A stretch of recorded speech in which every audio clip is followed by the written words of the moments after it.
Bom, eu ouvi uma historinha muito legal. Diz que um homem, ele não gostava de animais, e um cachorro apareceu na casa dele do nada, e esse cachorro ficou lá na porta, e a esposa acabou alimentando o cachorro, e o cachorro começou a se tornar doméstico. Ele não queria isso, e ele ficou muito bravo. E ele falou com a esposa: não dá para ter cachorro aqui. Pegou o cachorro e sumiu com ele, falou: vou levar ele bem longe. Levou ele de carro. Quando ele voltou, passou pouco tempo, o cachorro apareceu lá de volta. Ele ficou muito bravo. Ai, meu Deus. Aí ele falou: eu tenho que levar mais longe ainda. Ele pegou o cachorro, colocou dentro do carro, andou o dobro, soltou o cachorro lá. Quando ele chega em casa, quem está lá na porta? O cachorro está lá. Você já passou por isso, irmãos? Eu já passei. Aí ele ficou muito bravo. A esposa falou assim: ó, tudo bem, você quer dar um jeito nele? Faz algo extremo, não é só longe, dá umas voltas, gira na cidade, apronta uma confusão com esse cachorro dentro do carro aí, vai em lugar aí que você sabe que não tem como ele voltar, faz uma coisa mais extrema. Aí ele pegou o cachorro, colocou no carro e obedeceu a esposa. Girou, deu volta, foi muito longe. Falou: não tem como esse cachorro voltar. Aí de repente, passa um tempão, ele não volta, a esposa fica preocupada. O telefone tocou, era ele no telefone, bravo, falou assim: o cachorro já chegou? A mulher: já. Então coloca ele no telefone para ele me contar como que volta para casa. Ele ficou perdido. O que essa história tem a ver com a minha mensagem? Nada. Eu quero falar com você sobre um tema que ficou no meu coração nas últimas semanas, que tem por tema: você tem um defensor. Diga comigo: eu tenho um defensor. Irmãos, nós estamos vivendo um período no Brasil onde há um clamor por justiça. Muitas pessoas se sentem ainda que há algo que Deus precisa fazer na justiça da nossa nação, para que o senso de impunidade acabe. As pessoas querem sentir que o seu direito à defesa seja de fato verdade. Agora, nós, seres humanos, nós temos um senso de desejo de defesa, ou de alguém que nos defenda, porque naturalmente, a sua natureza humana, ela tem uma tendência muito forte a se autopreservar, o que é chamado de defender a sua autorreputação, a sua própria reputação. Então, nós passamos pessoalmente muitos momentos que nós não sabemos lidar com esse sentimento de quem pode nos defender, ou se eu que tenho que me defender. Agora, o pior é que todos, principalmente nós que vivemos num estilo de vida de família, de elos, de laços, nós enfrentamos situações de sermos mal interpretados, julgados. Eu creio que cada pessoa aqui já passou a situação de ter sido machucado por alguém que espalhou um rumor, que falou alguma coisa, que ofendeu, que fez um pré-julgamento, que julgou, ou falou de você. E quando alguém fala de você, e você fica sabendo, essa tendência de autodefesa, ela entra em ação. E o que nós queremos? Nós queremos provar que aqueles que nos ofenderam estão errados. É o nosso alvo. Eu tenho que me defender, eu preciso de um defensor que prove que nessa calúnia, que nessa palavra, quem falou está errado. Isso é um desejo. Mas deixa eu te falar o que acontece. Quando alguém age por essa tendência, você vai gastar muita energia valiosa da sua vida, do seu tempo, das suas emoções e da sua vida espiritual. E você pode impedir de ser tudo aquilo que Deus planejou que você fosse. Por quê? Porque você vai abrir mão da sua força pessoal, você se esgota. E a outra coisa que acontece é que você pode perder o seu destino. Na verdade, você pode sair da rota quando você fica o tempo todo querendo calar os cachorros que latem contra você. Se toda a sua vida for para dar atenção a coisas que falaram, a coisas que pensaram, a coisas que insinuaram, você nunca vai chegar em lugar nenhum, porque você larga a mão da rota do destino e fica parando, olhando para a direita e para a esquerda para saber quem que está latindo agora, quem que está agora lançando palavras contrárias e toda a situação assim.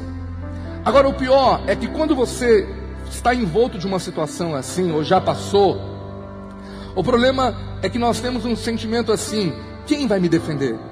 Eu preciso de alguém que saiba a verdade, o meu líder, o meu pastor, o patrão, o professor, que veja e interceda por mim, ou me defenda. É uma necessidade. Mas por causa disso, o profeta Jeremias, que necessitou tanto disso, em Jeremias capítulo 51, verso 36, há uma promessa do Senhor. Jeremias 51, verso 36, o Senhor diz assim, Deus diz: eu vou te defender, eu serei o seu advogado, eu vou defender o seu caso. Eu li Jeremias 51, 36, numa versão bem atualizada, mas na versão revista e corrigida, Jeremias 51, verso 36, diz assim: pelo que assim diz o Senhor, eis que pleitearei a tua causa e te vingarei da vingança que se tomou contra ti, secarei o seu mar e farei que se esgote o seu manancial. O Senhor diz: eu pleitearei a tua causa, eu te vingarei. Na verdade, o Senhor está dizendo: eu vou ser o seu defensor. Diante de uma promessa como essa, de uma palavra tão clara do Senhor, do que Deus quer ser para nós, a pergunta que eu te faço é: o que eu e você devemos fazer quando as coisas estão fora do seu alcance? Quando você não tem como deixar que pessoas falem contra você, falem da sua vida. É claro que quem está em posição de liderança é muito mais propício a esse tipo de situação, porque está em evidência.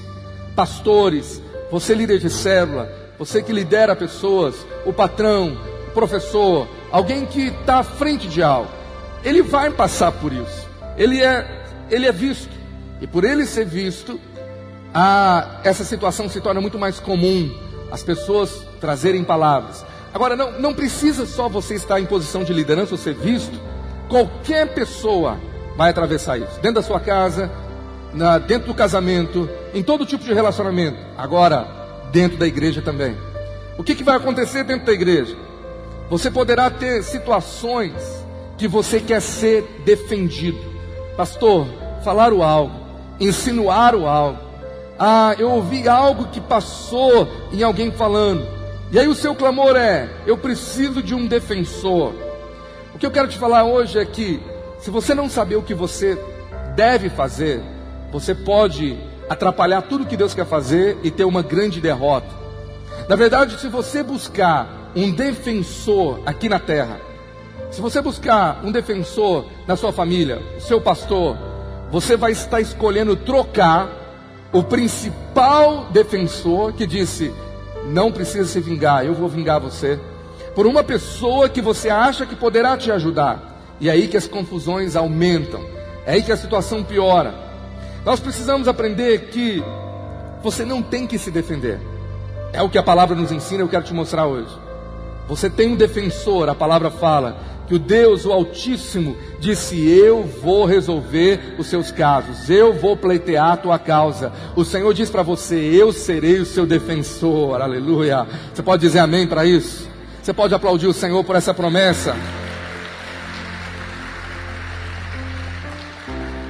Então o que o Senhor quer com isso? Ele quer que a gente viva numa dimensão de mais liberdade, de mais alegria e de mais paz, confiante numa justiça que não falha, confiante num Deus que vai cumprir suas promessas. Nas últimas semanas a gente tem ouvido o Senhor aqui nesse altar sobre as promessas do Senhor.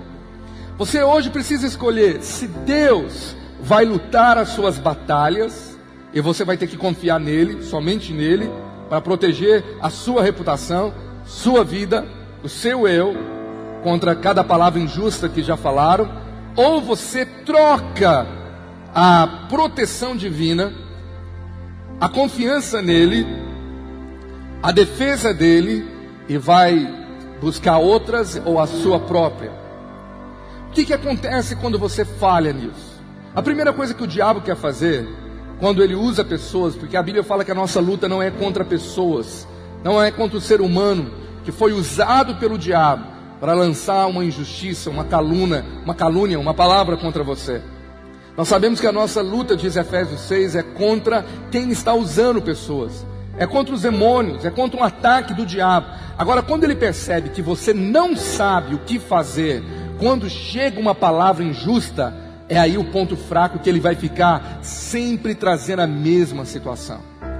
O que acontece em primeiro lugar com alguém que sempre falha nessa área? Duas coisas principais. A primeira eu já disse, ela vai perder energia, ela perde ânimo. Ânimo de viver os sonhos de Deus, de viver um propósito em Deus. Ela se esgota, porque ela gasta energia aonde não deveria ser gastada. A segunda coisa que acontece é que o diabo tira ela da rota. Como assim, pastor? Quantas pessoas eu já conheci, você também, que largaram a igreja por causa de fofoca ou injustiça que ouviram. Elas se esgotaram muito rápido, perderam o ânimo com o caminho do Senhor, e o diabo tirou elas de um destino em Deus. Quantas pessoas largaram, abandonaram um ministério, um emprego, um relacionamento, até mesmo uma família, largaram tantas coisas. Por quê? Porque o diabo soube tocar aonde aquela pessoa teria suas energias esgotadas e aonde teria o seu destino roubado. Eu vou repetir, se você for parar para espantar e tacar pedra em cada cachorro que latir contra você no caminho, você nunca chegará no seu destino. Você vai ficar parado, porque mais e mais cachorros vão aparecer.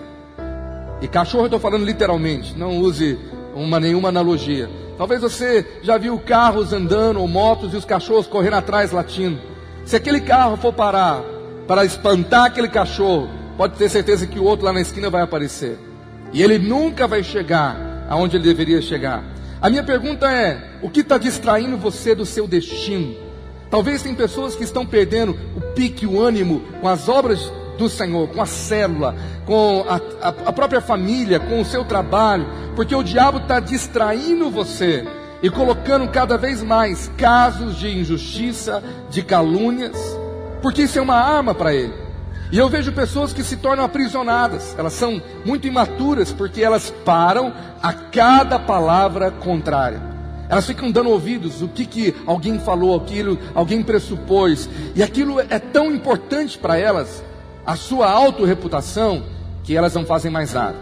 Elas param pelo caminho e falam, quer saber, eu não quero estar em evidência, eu não quero fazer nada, porque isso vai atrair línguas, isso vai atrair situações. Então elas abandonam a obra que Deus tinha para elas.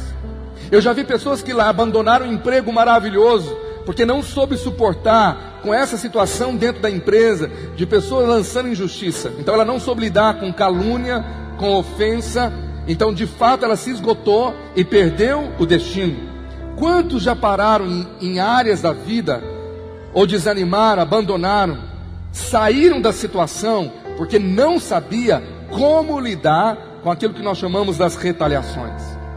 Então nessa manhã eu quero te dar exemplo de alguns homens de Deus que lidaram com isso, e mostrar para você o que eles fizeram, que nos ensina a imitá-los. A palavra de Deus nos fala que deveríamos olhar para o que eles fizeram. O primeiro exemplo que eu quero te dar é de um homem que foi muito atacado, um grande líder, que foi alguém que tomou a frente de um governo para restaurar uma nação, precisamente a cidade de Jerusalém, que foi Neemias. A palavra de Deus diz que ele abandona tudo, ele vai por causa de um chamado, mas quando ele começa a trabalhar em reconstruir os muros da cidade de Jerusalém, um grupo opositor se levantou. Tobias, Sanbalat, homens daquele tipo que tinha inveja, tinha medo, tinha todo tipo de sentimento que você poderia pensar contra Neemias, usaram uma arma. Qual foi a arma? Fofoca, difamação, calúnia. Eles não conseguiam parar Neemias. Então o que eles fizeram? Vamos tramar um negócio aqui, vamos inventar para o rei, para quem pode parar Neemias, porque a gente não pode. Vamos inventar uma mentira, escreve uma carta aí e diz que ele está tramando ser o novo rei de Jerusalém. Vamos contar que o que ele está querendo é reconstruir tudo, porque ele quer ser o rei, e ele vai se levantar contra o rei, ele vai tomar o lugar do rei.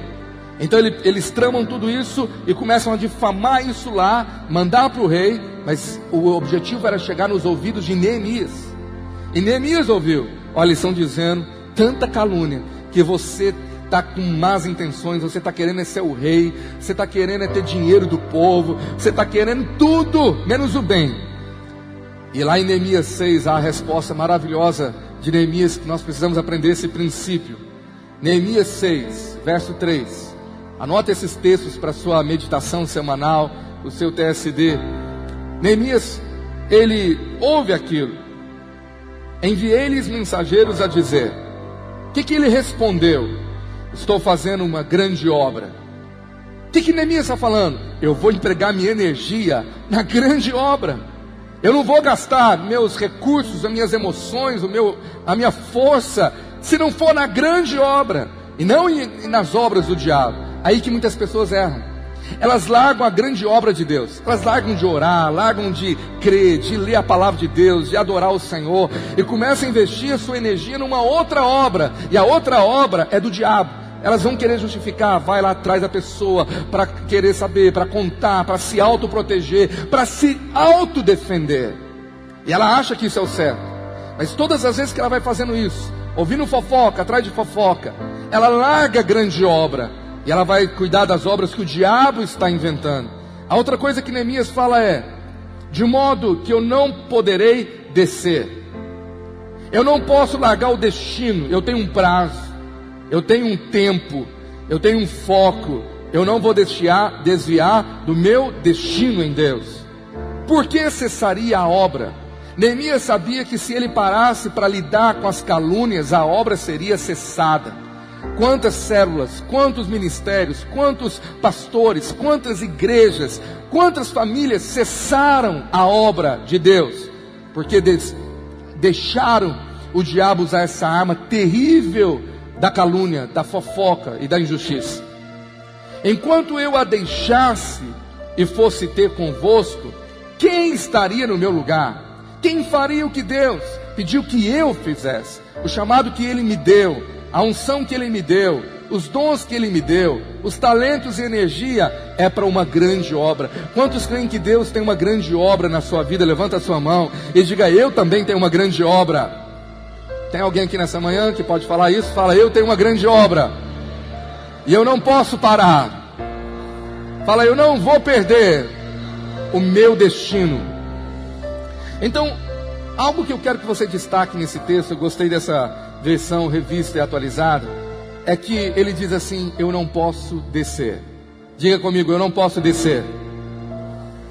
Todas as vezes que você largar a grande obra, largar o propósito de Deus, largar o foco que Ele tem para você, você está descendo de posto.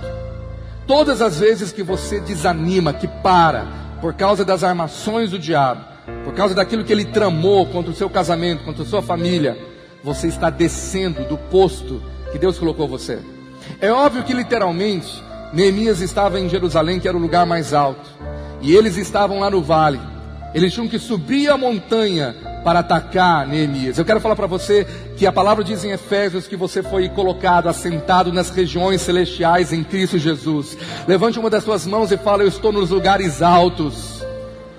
Davi fala que o Senhor o levou ele a andar por lugares altos. Abacuque termina a sua oração dizendo: e eu andarei por lugares altos. O Senhor já colocou você acima das obras do diabo, acima da fofoca, acima das obras dos demônios. Fala: eu já estou acima. Mas quando você dá atenção ao que o diabo quer, você desce. E Neemias, ele diz: por que eu vou descer? A pergunta é essa. Todas as vezes que você tira o foco, gasta sua energia em se autodefender, você está descendo. E é aí que muitos desanimam, porque descer é muito fácil. Às vezes subir para o posto é mais difícil, porque suas emoções foram abaladas, porque você foi atacado, talvez ferido com as injustiças, fofocas, tramas que o diabo tanto queria que você desse atenção. O segundo exemplo que eu quero te dar é de um homem fantástico que Deus o honrou sem ele fazer nada. O nome desse homem é Mordecai, ou Mardoqueu, segundo a sua tradução, o tio de Esther, que foi uma peça-chave na preservação dos judeus. Se você estuda o livro de Esther, você vai ver que esse homem vive uma história maravilhosa contra um inimigo terrível chamado Amã, que aprontou tudo e todas para destruir a vida dele. É a história maravilhosa de como Deus honra alguém que não se defende, mas se confia na defesa do Senhor. Em cada detalhe você vê o Senhor fazendo com que a história fosse magnífica, porque tudo aquilo que Amã tramou, mentiu, fofocou, inventou, que lançou contra ele, até uma forca para enforcá-lo, veio contra si mesmo. Ali Deus mostrou claramente para Mardoqueu, ou Mordecai: eu sou o seu defensor. Esse homem nos ensina que quando ele confia, ele não precisou fazer nada, ele só deixou Deus agir. No final, se cumpriu aquilo que o Senhor disse: eu exalto aquele que se humilha, aquele que espera no Senhor. Os humilhados serão...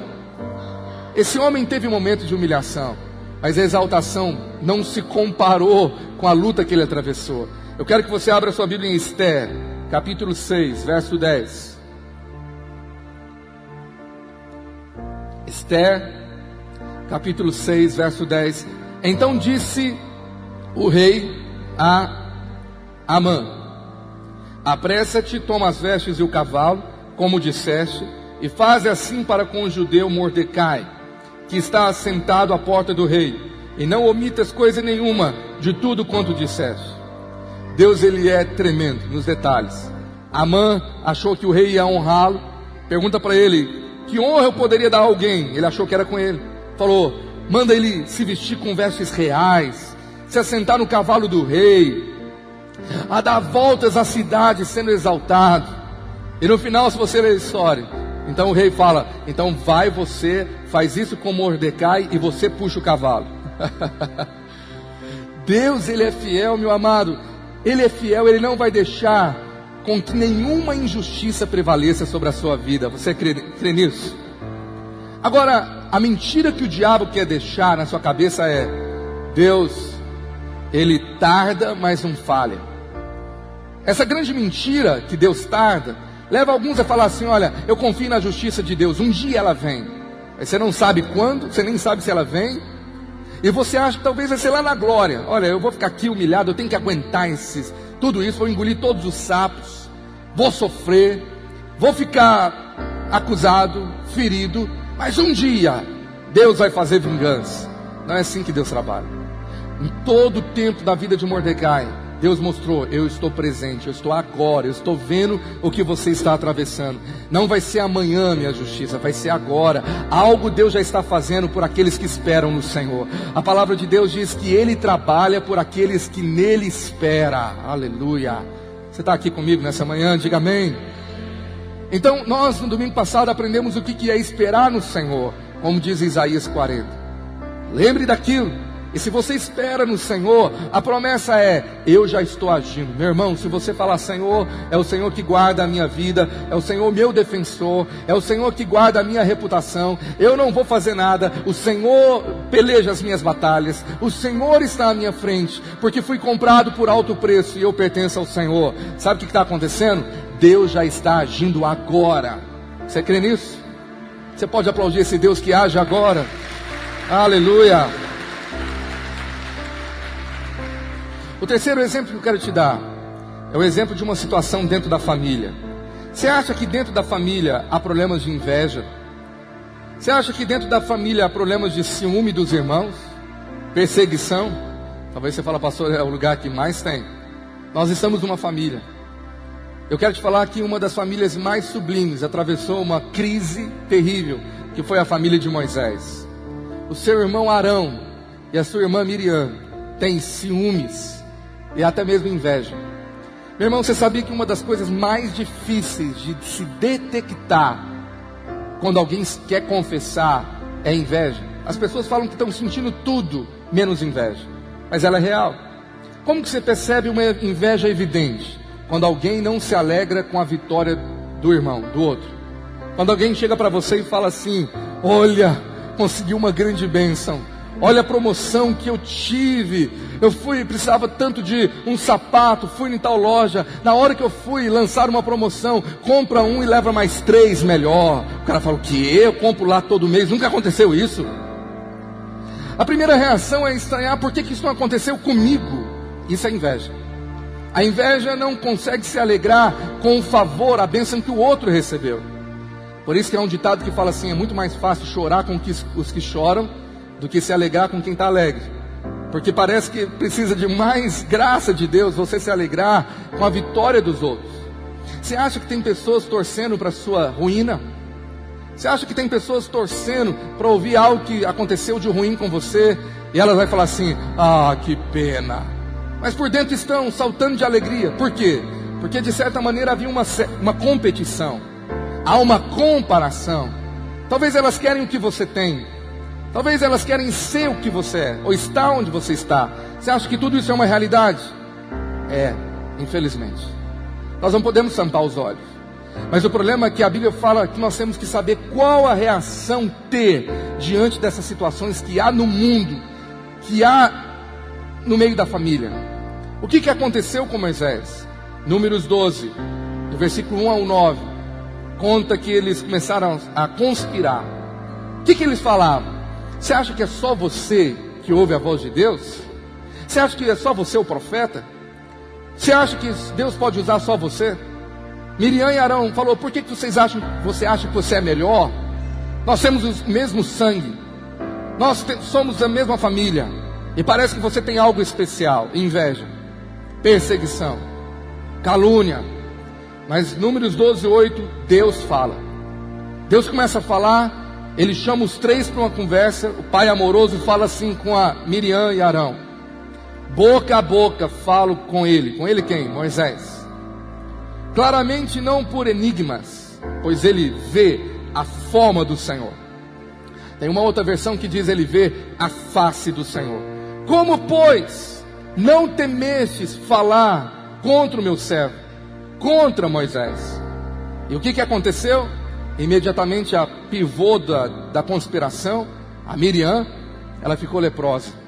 Arão fica desesperado e clama por Moisés: Moisés, nós pecamos, nós erramos, nós invejamos, e outra coisa pior, nós quebramos a sua autoridade. Havia um problema muito pior aqui, que era a desonra a quem Deus escolheu, a quem Deus colocou por líder. Mas imagina, eles cresceram juntos. Imagina aqueles irmãos mais velhos, vendo alguém que eles tiveram um tempo junto. Por mais que Moisés foi criado na casa de Faraó, mas a Bíblia fala que ele passou alguns anos sobre criação familiar. Então aquela infância, ele vê depois o Moisés sendo pastor de ovelhas. E eles falam: peraí, nós estamos no mesmo nível. Quem é você para achar que tem algo de melhor para liderar? E aí entra Deus. Deixa eu te dizer, há situações muito sérias que acontecem na nossa vida espiritual, quando há quebra de autoridade e honra por motivações, seja elas quais forem, mas a inveja, a competição. Quando alguns irmãos falam: não, eu não vou me submeter a quem Deus instituiu. Quando a esposa, ela não se submete à autoridade que Deus delegou ao marido, um inferno vai acontecer, lepra vai entrar naquela casa. Mas quando o marido, ele não se submete à autoridade dada pelo Senhor, para que ele amasse a sua esposa, também problema vai acontecer na vida dele. Algo que Deus leva muito sério é a situação de autoridade. Isso é muito sério para Deus. E Ele traz então juízo e punição, e é necessário um tempo de arrependimento. Mas o foco que eu quero te dar aqui é que aconteceu entre os irmãos o problema de inveja, de ciúme, pessoas que ficaram incomodadas com o sucesso do outro.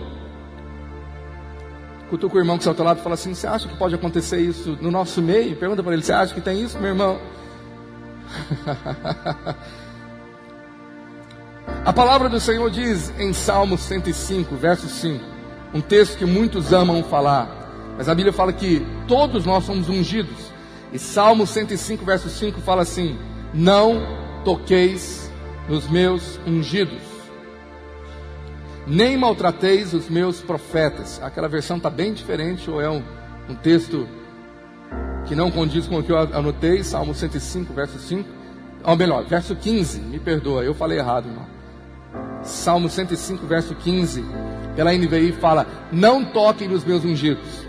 Agora, algumas pessoas acham que só tem a ala dos ungidões, e todo o povo não é ungido, e ai daquele que fala mal de ungido, de um profeta. Mas lá em 1 João, capítulo 2, a palavra de Deus diz que toda a igreja foi ungida pelo Senhor. Tem um ungido sentado do seu lado. Toca nele e fala assim: você é ungido do Senhor, meu irmão. Aleluia. Não posso tocar de qualquer jeito. Então Deus colocou sobre nós um temor, da qual Ele está falando: eu vou defender os meus ungidos. Diga assim comigo bem alto: eu tenho um defensor. Eu quero caminhar para o fim, te dando passos práticos do que fazer. Pastor, que de fato eu tenho que fazer? Quais são os passos? Quais são os princípios? O grande maior exemplo de um homem na terra foi Jesus. Sendo Deus e sendo 100% homem, o que Jesus nos ensinou? Pedro falou algo sobre Jesus. Pedro que revidava, Pedro que cortou a orelha de quem perseguiu, que falou mal, viu Jesus e ele escreveu assim em 1 Pedro, capítulo 2, verso 23. 1 Pedro 2, 23.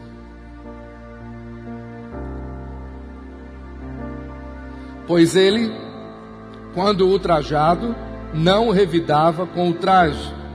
Quando maltratado, não fazia ameaças, mas entregava-se àquele que julga retamente. Olha o que Jesus fez. O que Jesus ensinou? Quando insultado, inventavam mentira, calúnia, fofoca, ele não revidava. Primeiro segredo: não revide. Não caia na mesma cilada. Paulo fala: não retribua mal com mal. Talvez você, no ímpeto da carne, você acusa, você fala, você entra no mesmo nível, você desceu do posto. Quando sofria, não fazia ameaças. Não precisa ameaçar. Não gaste sua energia tentando proteger sua reputação, você mesmo. Mas o que devemos fazer? Eu tenho que me entregar àquele que julga com justiça e àquele que diz que é o meu advogado, aquilo que é o meu defensor, aquele que vai julgar as minhas causas. Nós temos muitos advogados na igreja. Eu te confesso que já aconteceram algumas situações tão sérias, às vezes tão complicadas, e eu fico glorificando a Deus por os advogados tão cheios de temor. Cada caso que eu já ouvi, situações de irmãos contarem. Mas é legal quando a pessoa que está com uma demanda, o que ela faz? Ela tem um advogado e ela entrega a sua causa nas mãos do advogado. Ele fala: deixa comigo, a minha parte é defender você. Você tem que ficar tranquilo, você não vai fazer nada até esperar o fim desse processo. É tão interessante toda a atuação daquele advogado de fazer tudo, de provar a inocência, de atuar, enquanto aquele outro descansa. Só vai ter a notícia no final: ganhamos, ou você ganhou. A palavra do Senhor diz que eu e você, nós temos um advogado fiel. Aleluia. Diga assim: eu tenho um advogado fiel. Fala para bem alto comigo, fala: ele intercede por mim 24 horas por dia. Ele intercede por mim. Fala assim: ele conhece o meu coração e ele faz justiça. Aplauda esse Jesus maravilhoso.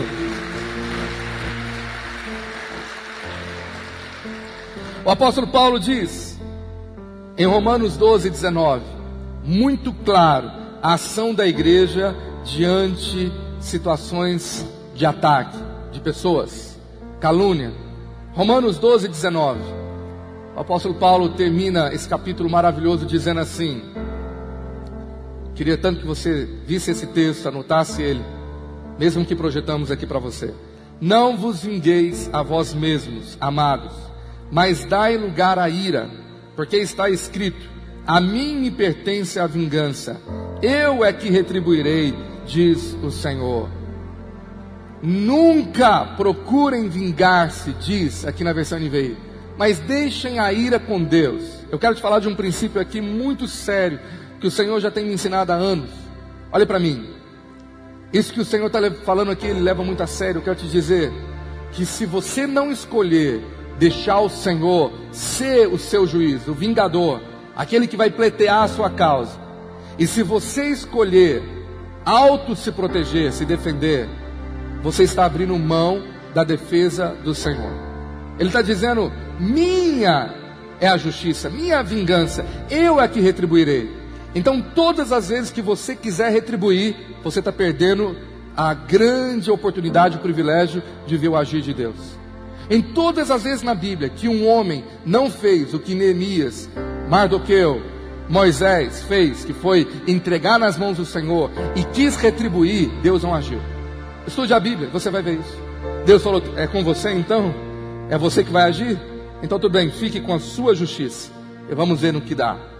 Mas a Bíblia fala que quando alguém faz uma aliança com Ele, fala: Senhor, eu não vou fazer nada, eu não vou falar nada, está nas tuas mãos. Aí Ele está falando: eu tenho uma aliança com você, então deixa comigo, minha é a vingança, eu retribuirei, eu vou fazer algo a teu favor. Você está me entendendo? Amém? E o que acontece em situações assim? Tiago e Pedro disseram que por algumas situações alguém pode ser humilhado. Você fala: pastor, mas que situação que me humilhou? Ouvi uma calúnia, ouvi algo que falaram, e eu não posso me defender, não vou fazer nada. Você vai estar confiando no Senhor que Ele vai agir.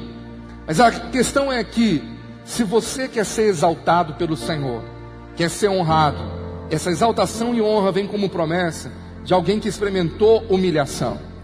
Muita gente ora pedindo: Senhor, faz de mim alguém tão humilde, eu quero ser humilde como Jesus. Aí Deus responde a oração permitindo que alguém humilhe você. Aí você fala: Senhor, eu não aceito isso.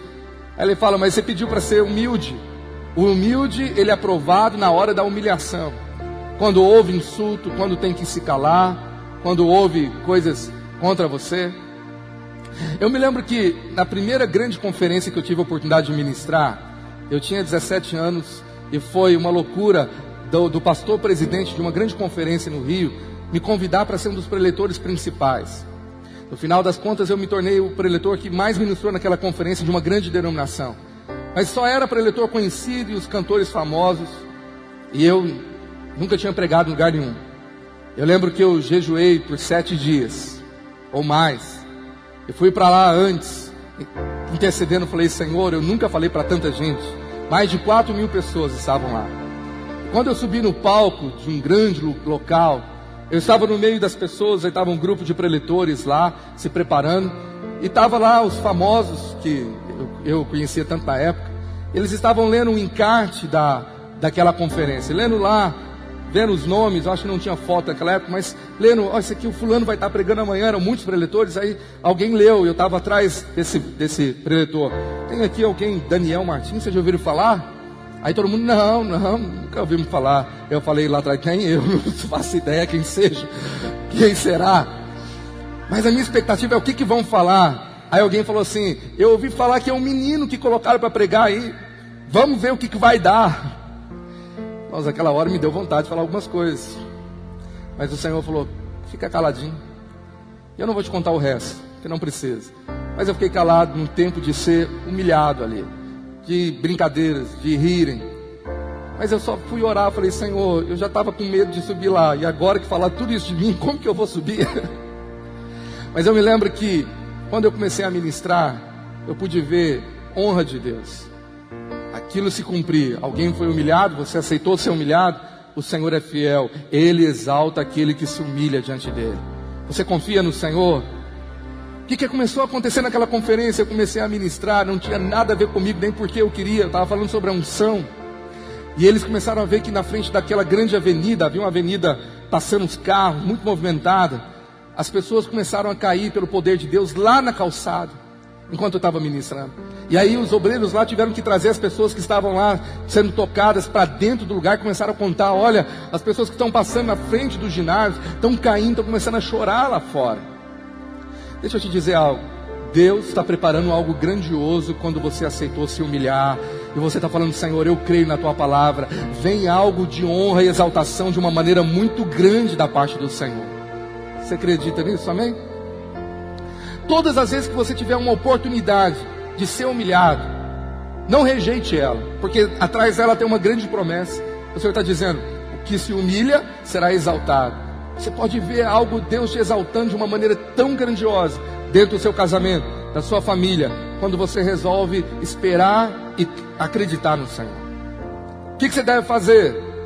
Você tem um defensor. Não se defenda. Diga para quem está ao teu lado: nunca se defenda. Fala para esse irmão: não faça nada. Provérbios capítulo 20, verso 22.